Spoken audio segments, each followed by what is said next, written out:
Inquiring minds want to know. What's happening, everybody? I'm Todd Tanner. This is Wrestling News Now. Our truth. Without a doubt, one of the greatest comedic characters in WWE to date. Just who is our truth? Ronnie Aaron Killings was born on the 19th of January, 1972. He is an American semi-retired professional wrestler and rapper. He is currently signed to WWE, performing on the Raw brand under the ring name R-Truth. Killings worked for World Wrestling Federation, WWF, now WWE, as Week from 1998 to 2002. Forming a tag team with Road Dogg Jesse James and winning the WWF Hardcore Championship twice. After his release in 2002, he joined Jeff Jarrett's new promotion, Total Nonstop Action Wrestling, or TNA. As Ron the Truth Killings, he headlined numerous pay-per-views events and won the NWA World Heavyweight Championship twice, being the first African-American title holder and the first African-American world champion in TNA history. He also formed 3 Live Crew with B.G. James, formerly Road Dogg, and Conan. And the trio held the NWA World Tag Team Championship twice. Killings established Team Pac-Man with football player Adam Jones and won the TNA World Tag Team Championship before leaving TNA in late 2007.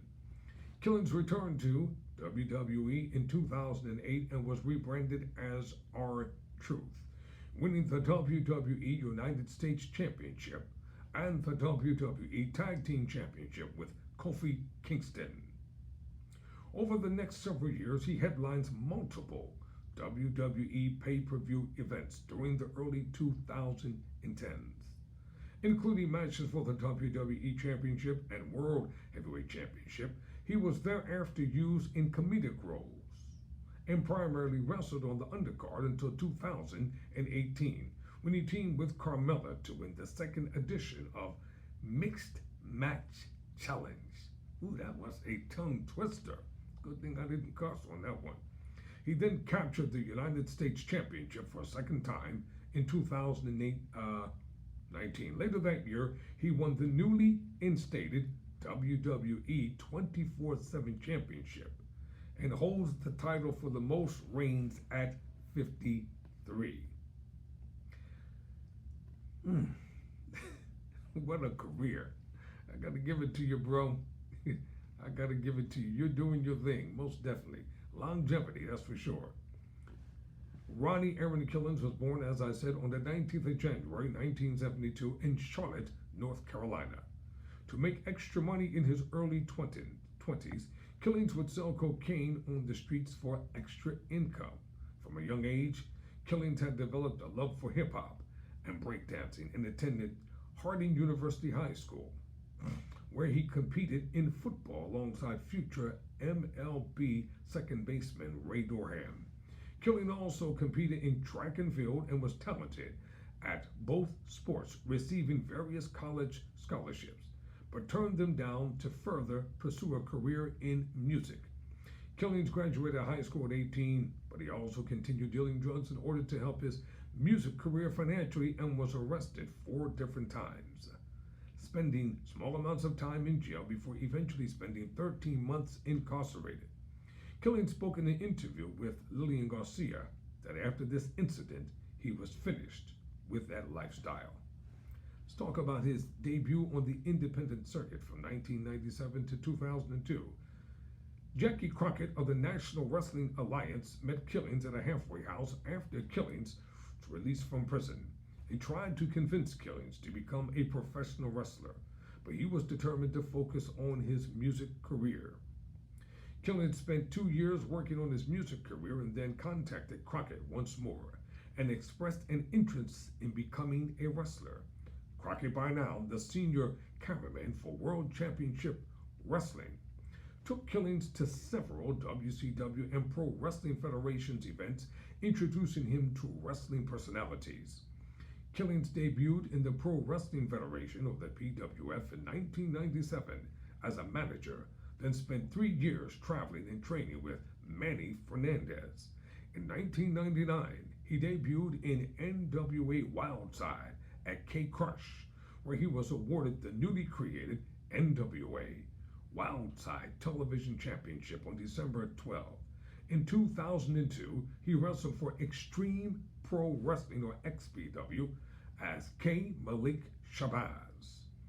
Now, after this, at the urging of Rick Michaels, Killings sent a promotional videotape to the World Wrestling Federation. He was signed to a 2-year developmental contract in 1999 and under the ring name K. Kawik was assigned to Memphis Championship Wrestling, a WWF developmental territory. On April 12 in Robbinsville, Mississippi, he won a battle royal to claim the vacant Southern Heavyweight Championship.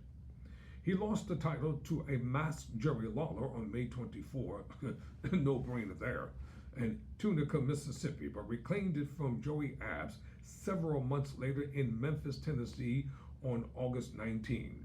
His second reign ended on December 3 when he lost to Steve Bradley in Manala, Arkansas. Key Kawat was then promoted to the main roster and put in a tag team with Road Dogg. He debuted on the November 13, 2000 episode of Raw is War, attacking William Regal during a match against Road Dogg. K. Kawik and Road Dogg began rapping together, performing a song called Getting Rowdy. They approached the ring upon the return of Road Dogg's former partner Billy Gunn later that month. Key Kawat was involved in a D-Generation X Quasi reunion. At Survivor Series, K, as I'll call him, K teamed with former DX member Road Dogg, Billy Gunn, and China to face the Radicals in a Survivor Series match. K was eliminated and the Radicals went on to win the match. At Armageddon, K and Road Dogg took part in a 4-way tag team match for the Tag Team Championship, which was won by Edge and Christian. After Road Dogg was suspended in December and eventually released on January 26, 2001, K became a singles competitor and a successful mainstay on Jacked. He took part in the 2001 Royal Rumble but was eliminated by Big Show. K then began competing in the Hardcore division. He defeated Raven for the Hardcore Championship on February 3 but lost the title to Crush Holly that same evening under the title 24/7 Rules.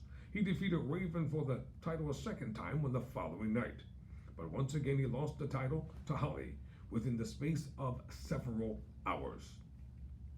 K became somewhat of a background figure of the invasion angle during the summer months, often seen in dressing rooms and watching television with other superstars during interpromotional matches. He was released from the WWF the following year.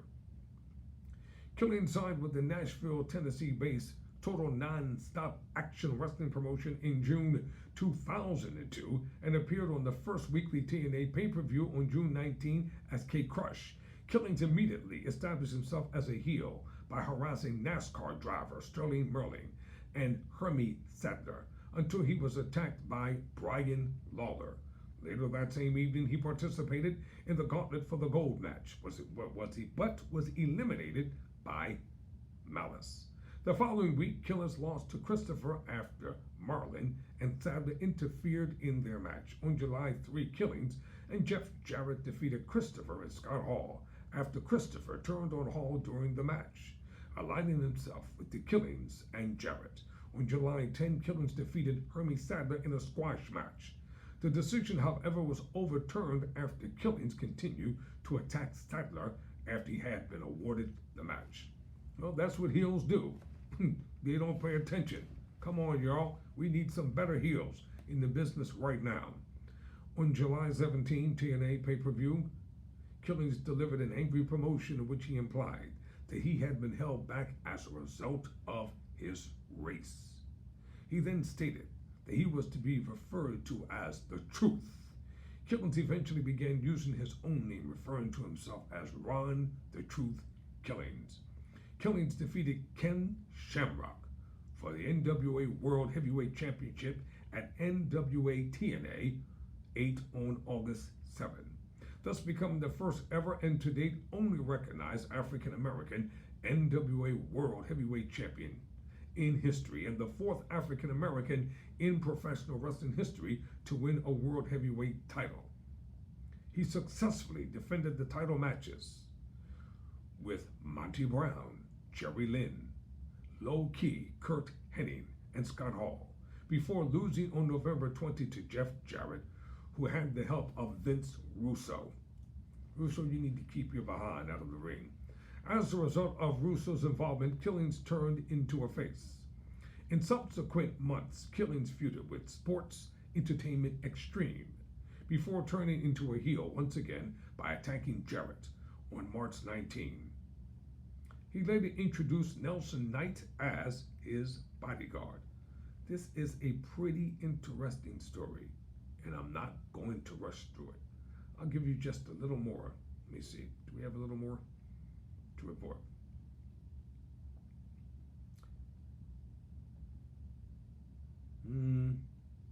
No. There's nothing else to report now, but this story is to be continued. For Wrestling News Now, I'm Todd Tanner.